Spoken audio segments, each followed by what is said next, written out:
everybody that I talk to in the law enforcement community, I've said it on this podcast several times, this is the worst terrorist environment they've ever seen. It's the worst that I've ever covered. It's not even close. Hey, everybody, and welcome to Here's a Scoop from NBC News. I'm Yasmin Vasugian. Today on the show, a shooting in California is being investigated as a hate crime. And amidst that, there are reports of rising Islamophobia across the country. Plus, the World Health Organization is sounding the alarm on a new Ebola outbreak.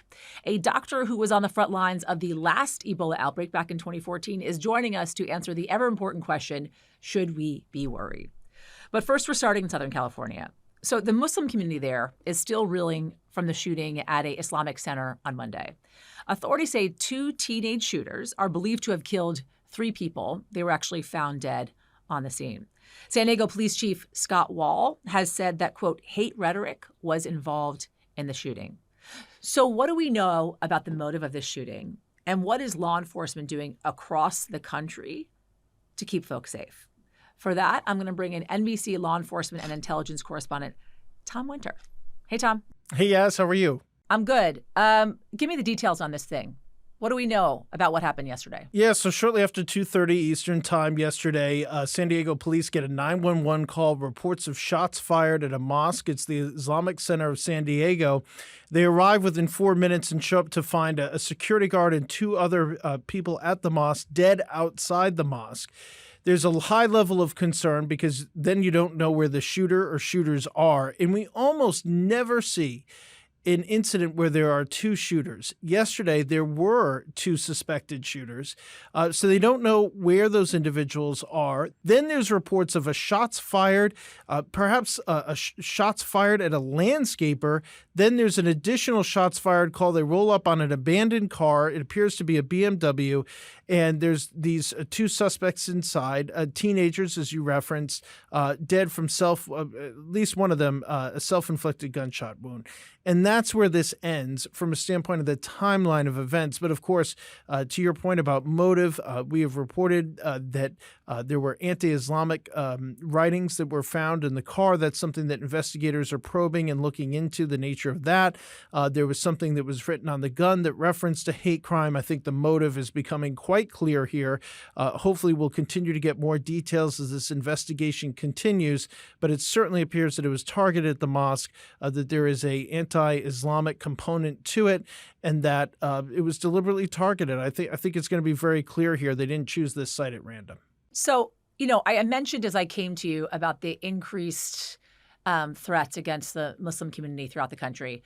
One of the people that was killed in this shooting was a guard, right? So they had security. Now you have New York City Mayor Mamdani saying in an abundance of caution, essentially, they are increasing security at all mosques across the area and specifically New York City. Are we seeing this happen for Muslim communities across the country?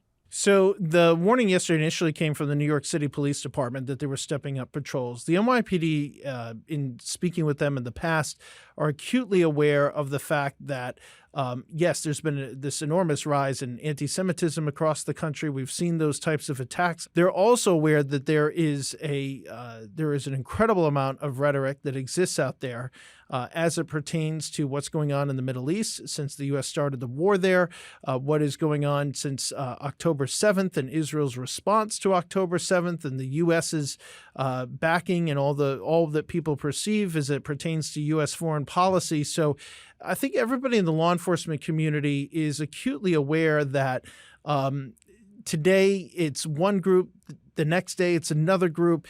And so it could definitely be the Islamic community as a target, a mosque is a target. So I think that's probably a reason why you saw yesterday that response time be so fast, because law enforcement's definitely aware that the threats are to every group right now.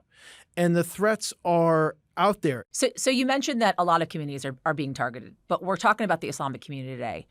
According to CARE, which is the Council on American Islamic Relations, in 2025, they reported the highest number of civil rights complaints since it started tracking back in 1996, nearly 9,000 in 2025 alone. So in addition to quick response times, Tom, what are they doing to get ahead of these acts of violence, of these acts of terror?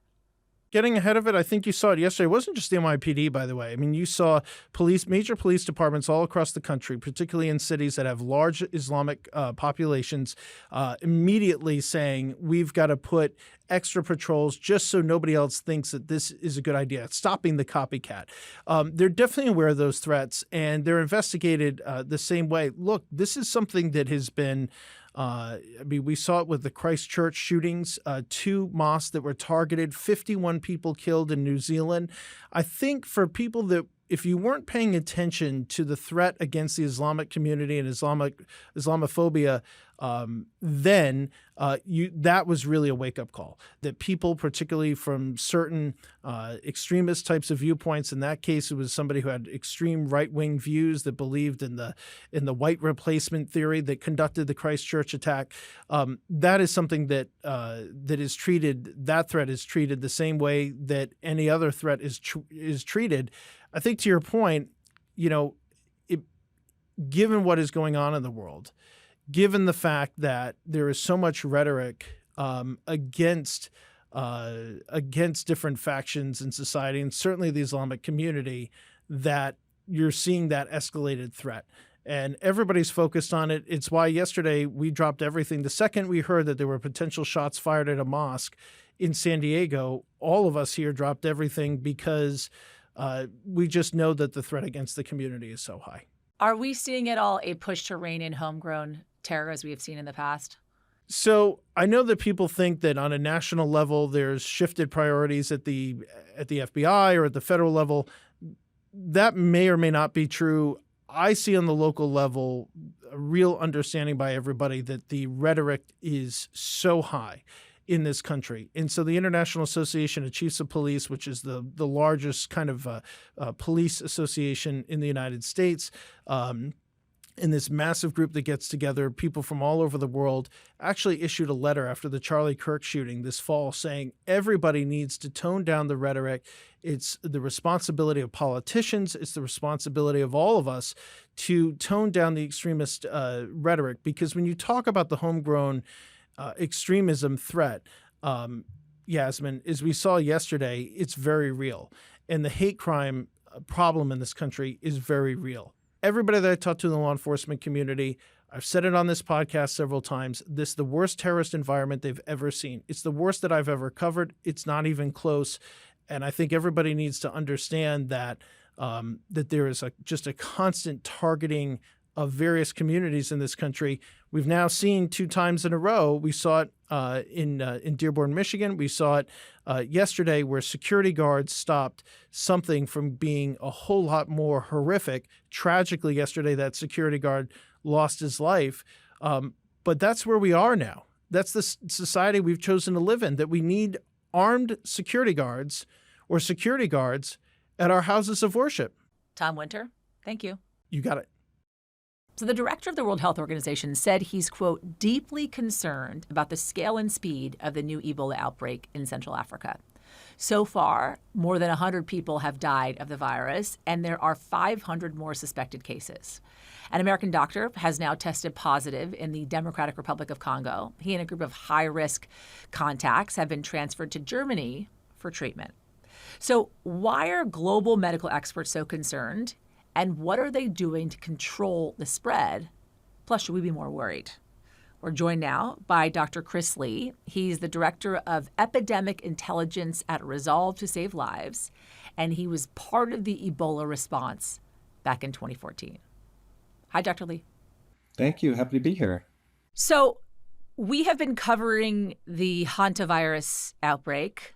We are 6 years past the COVID pandemic, and there are still cases of COVID out there that we are currently dealing with. Now we are talking about Ebola for the first time since really 2014, right? The last major outbreak. Is this the new reality for us? Is there a rise in outbreaks that we are seeing, or is there just a perception of a rise in outbreaks? I think this has always been the reality. There have been Ebola outbreaks dating back for 50 years. I think what's changed now is that some of the mechanisms that were established after that 2014 devastating Ebola outbreak in West Africa is that a lot of the systems and the processes that we established to protect the world from those threats have disintegrated over the last year or so. I think as climate change continues to accelerate, we're seeing increased spillover of deadly threats from animals to humans. So I think infectious diseases are with us to stay. What matters is what we do about them and what we do before they occur. So if I'm hearing you clearly, what you're saying is they've always been around. We just don't necessarily have the protections in place that we have had in the past. Is that what you're saying? I think that a lot was developed over these last 10 years to protect U.S. citizens at home from infectious diseases that have been circulating elsewhere. The reason why this outbreak in particular is so visible is because of how late it was detected and how explosive it appears to be out of the gate. To put this into perspective, when the 2014 outbreak was declared, there were about 40 or 50 cases. When we first learned about this one, there were 236 cases, and that number has more than doubled since this was declared last Thursday. It means that we're starting from a very disadvantaged position. So how is this strain, the Bundy-Bujo strain of Ebola, how is this different than the Zaire strain from 2014? This one is less common. There have only been a few large outbreaks with the Bundy-Bujo strain of Ebola.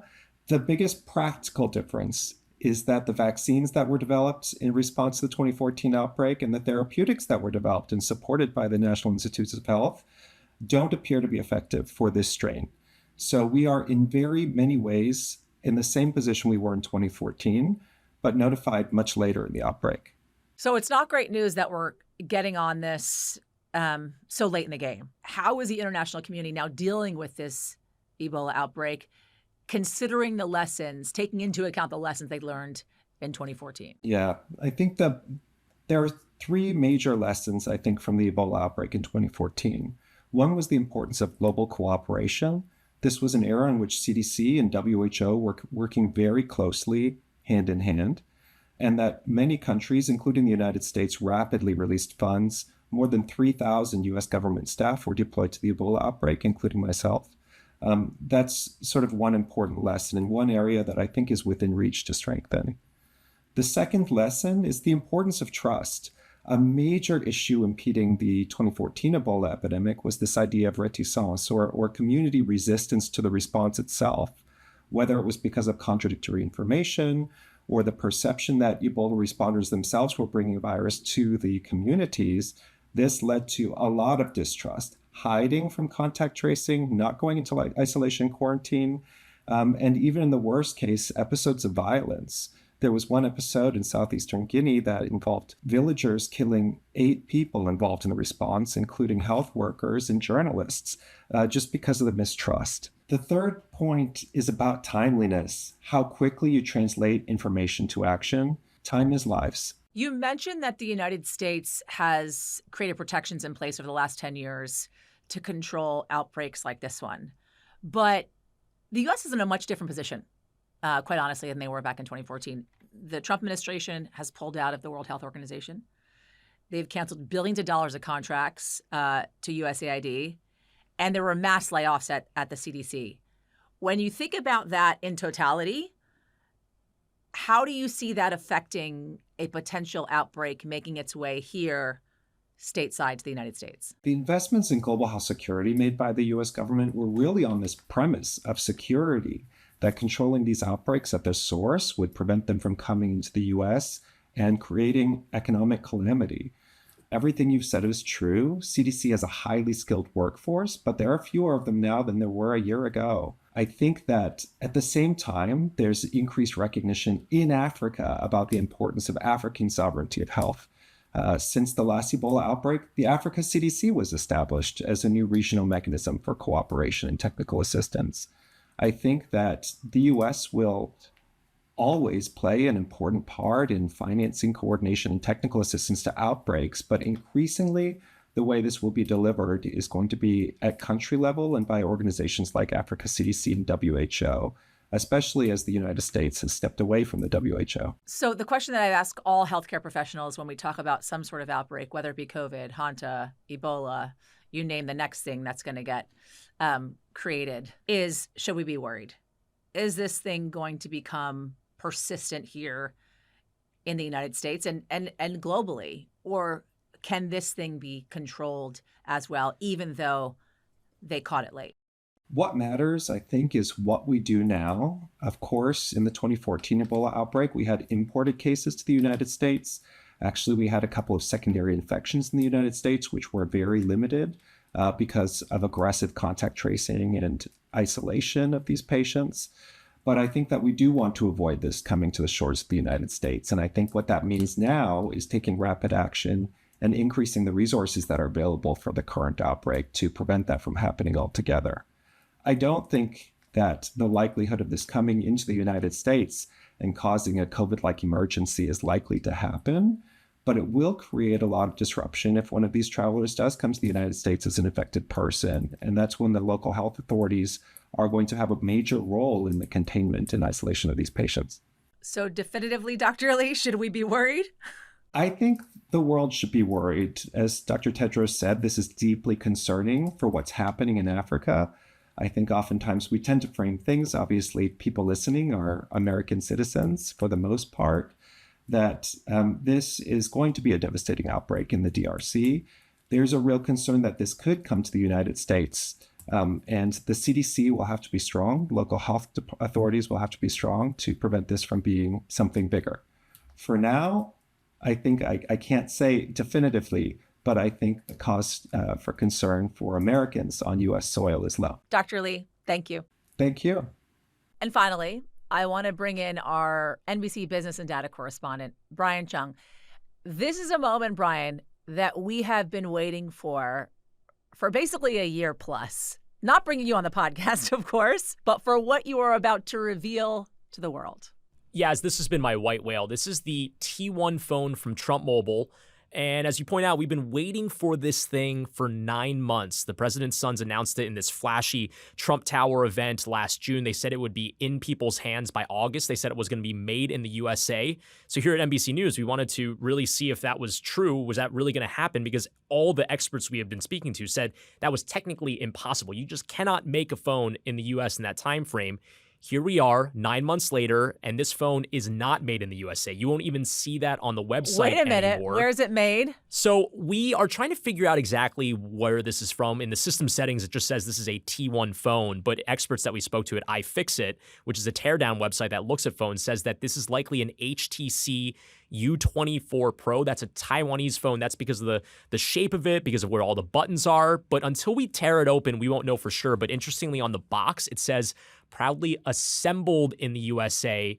From an FTC standpoint, you can say that if the parts come from abroad, but you do some of the assembly here domestically. So is it good? Does it work? I made phone calls. I've been texting you so far, Yaz. I was surfing the internet. I was watching NBC News Now on it. I mean, it seems to be functioning. I will say it's a Google Android phone, and it does have Truth Social, the president's social media account, pre-installed. Brian Chung, breaking the news after 9 very long months. Thank you, Brian. Yep, yes. All right, that is going to do it for us at Here's the Scoop from NBC News. I'm Yasmin Vasugian. We'll be back tomorrow with whatever the day may bring. And if you like what you heard and you watched, press the subscribe button. We'll see you tomorrow. We thank you for watching. And remember, stay updated on breaking news and top stories on the NBC News app or watch live on our YouTube channel.